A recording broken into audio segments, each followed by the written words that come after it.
لیکن اخري عشره راشي د رب په دغه در باندې هغه پرېوځو بستر ورته هغه وغواړو د دې ځای نه هغه ځم نو تر هغې پورې چې زما بخشش نه شوی یو خندق فاصله دومره ده لکه څومره چې دا عالم دا جهان دی د اسمانونو او د ځمکې دا فاصله ده دومره د یو خندق فاصله ده چې د دریو خندقونو په مقدار د یوې ورځې د اعتکاف هغه په مقابله کې د جهنم نه هغه لرې کېږي نو چې لس ورځې اعتکاف شو نو دی څومره په دنیا کې مونږ هغه سوچ وکړو یو کس دی د یو مالدار نه څه غواړي چې د هغه په وس کې دی مالدار دی ورته یاره ماله پلانکې څیز راکړه هغه ورته یاره نشم درکولی دی به سبا ته بیا راشي هغوی نشم بل ورځ بیا راشي اخر چې نه ورکوي دی لاړ شي د هغه د کور دروازې خواته چې دی نه هغه پرېوځي یاره زه به د دې ځای نه تر هغې پورې هغه نه ځم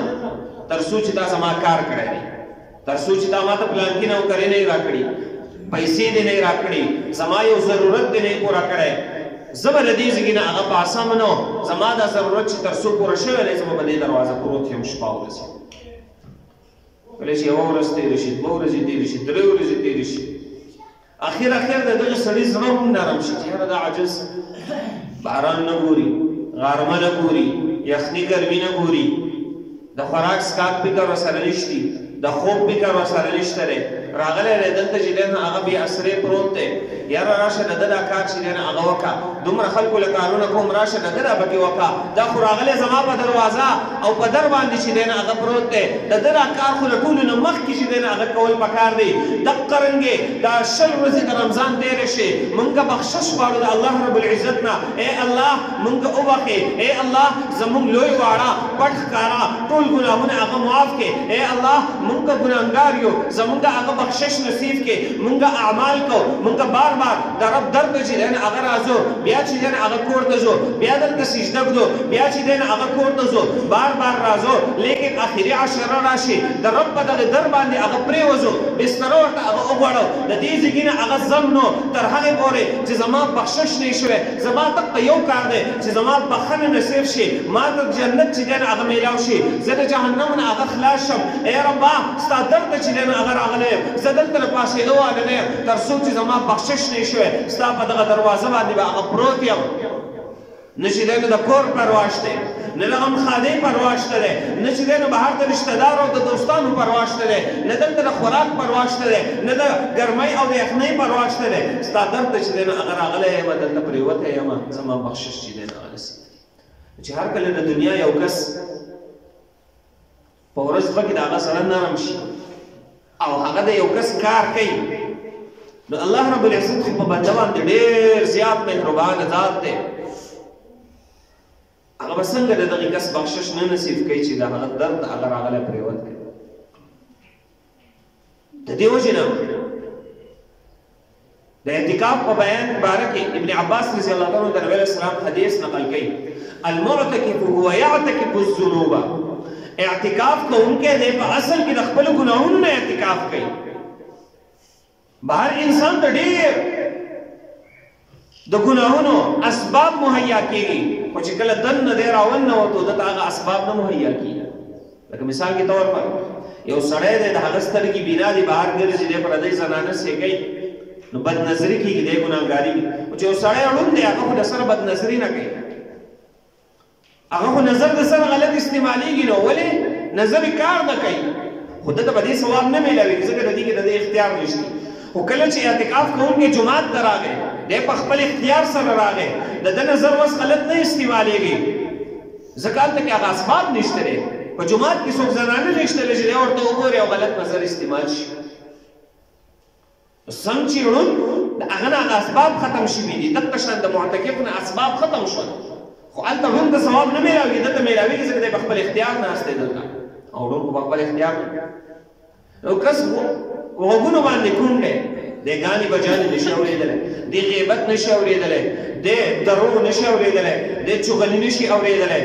خو دته به دې ثواب نه میلاویږي خو چې کله معتکف راغی جومات دی جماعت کې ناست دی دی دروغ نه اوري دی چغلي نه اوري دی غیبت نه اوري دی ګانې بجانې نه اوري دی جومات ته راغی په خپل اختیار سره هغه ناست دی دته به دې ثواب میلاوي دغه رنګې د الله سپینې بهر ډېر چې دی نه هغه اسباب مهیا کېږي د ګناهونو خو چې کله یو سړی جومات ته رادن نه شي دی دلته محفوظ دی دلته اوس هغه اسباب د ګناهونو هغه نشته دی لکه څنګه چې یو انسان قلا ته داخل شو دی بهر د دشمنانو نه محفوظ شو دقرنګې یو سړی جومات ته راغی دی چې دی نو بهر څومره ګناهونه دي دی د هغې نه هغه محفوظ شو د ګناهونو څومره اسباب دی دی د هغې نه محفوظ شو ځکه ابن عباس رضی الله عنه د نبي علیه السلام حدیث را نقل کوي المعتکف هو یعتکف الذنوب دغه معتکف دی په اصل کې د ګناهونو نه هغه اعتکاف کوي دی د ګناهونو نه هغه په ډډه شوی باندې دی او د په باره کې بیا مخکې فرمایي ويجرى له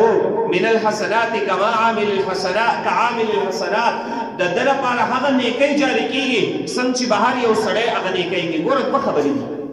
بهر خو به انسان یا ګناه کوي یا به نیکی کوي او یا خو به اسې ناست دلته به جومات کې که یو سړی اسې ناست دی نو هغه درېیم منځنۍ خبره چې هلته بهر اسې ناست و دلته هم اسې ناست دی نو دلته ورته ثواب میلاوي بهر ورته ثواب نه میلاوي او نه ورته ګناه میلاوي خو دلته ورته ثواب میلاوي بیا دوه خبرې پاتې شولې یو طرف ته هغه خبره چې انسان نیکی کوي بهر بل طرف ته انسان ګناه کوي نو هر چې بهر ګناه کوي نو دلته جومات ته راونوتلو دی د ګناهونو محفوظ شو اوس یوه خبره پاتې شو بهر یو سړی نیکي کوي دلته هغه نشي کولی مثال کے طور پر جنازه ده بهر کس جنازې ته لاړو دی خو جنازې ته نشي تللی د بیمار کرسي ده بل کس بیمار کرسۍ له لاړو دی خو نشي تللی د رشتہ دارو کله تګ راتګ دی خپلولي پالل دي په هغې ثواب میلاویږي بهر کس تللی شي دی نشي تللی نو ډېر نیکۍ داسې دي چې هغه بهر پاتې شولې دی دننه نشي کولی نو مخکې ته فرمایي ویجرى له من الحسنات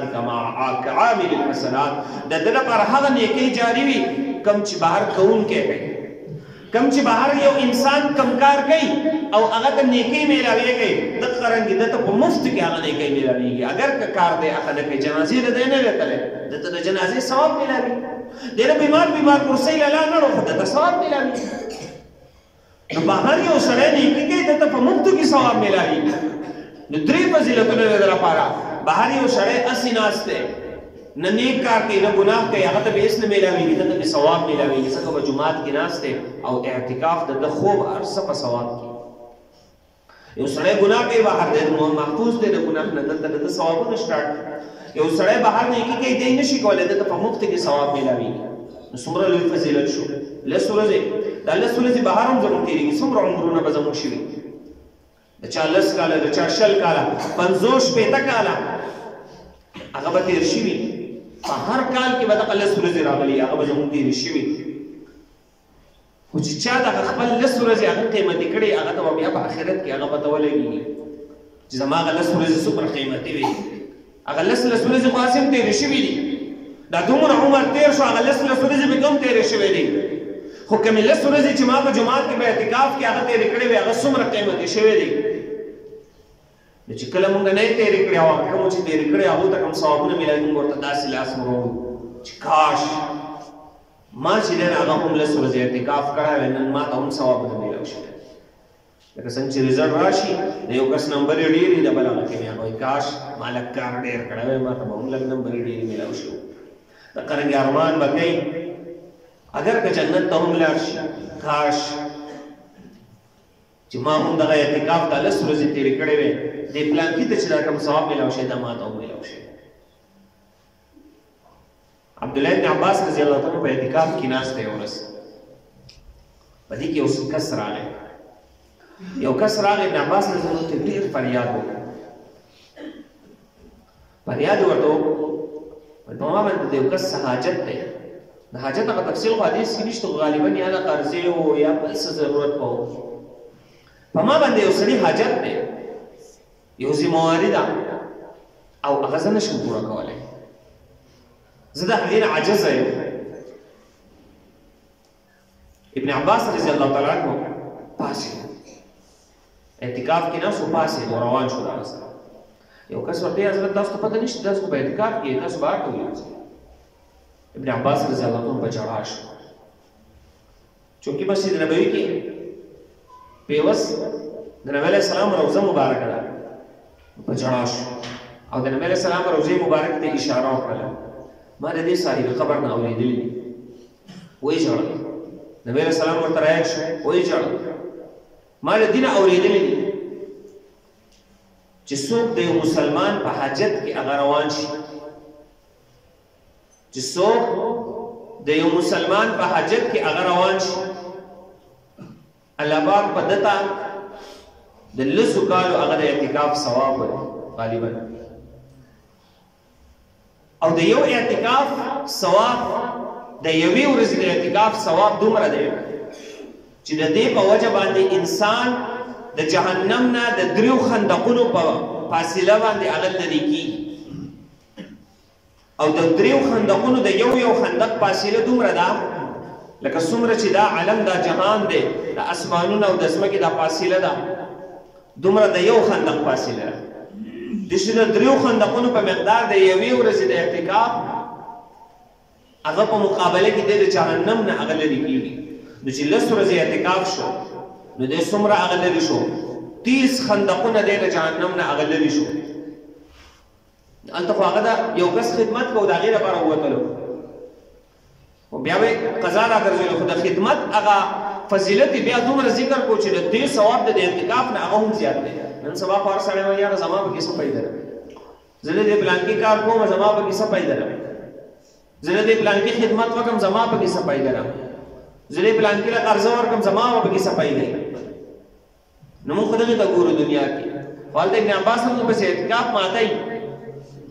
او هغه دې ته ګوري چې زما د آخرت پیدا رابلېږي. او اعتکاف په بیا راوګرځم، حالانکې د اعتکاف ثواب هم ډېر دی، خو اعتکاف په بیا راوګرځم. نو د اعتکاف ثواب هغه د یوې ورځې د 3 خندقونو په مقدار د جهنم نه لرې والی. چې 10 ورځې اعتکاف شو 30 خندقونه موږ هغه لرې شو د جهنم. نو څومره لوی فضیلت. نو دغه فضیلت بهر نه اصلېږي اګر که روژه ده. او بله خبره دا ده اهم ده،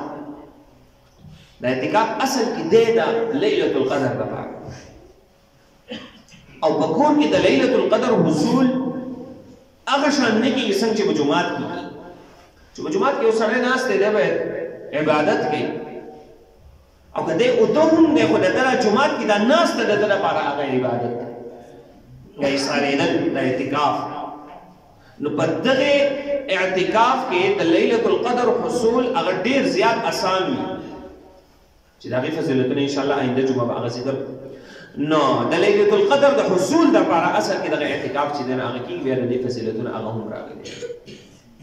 نو د اعتکاف هغه فضیلتونه د رمضان هغه خصوصیات تاسو ته هم ذکر شول. الله پاک تلاوت کړو.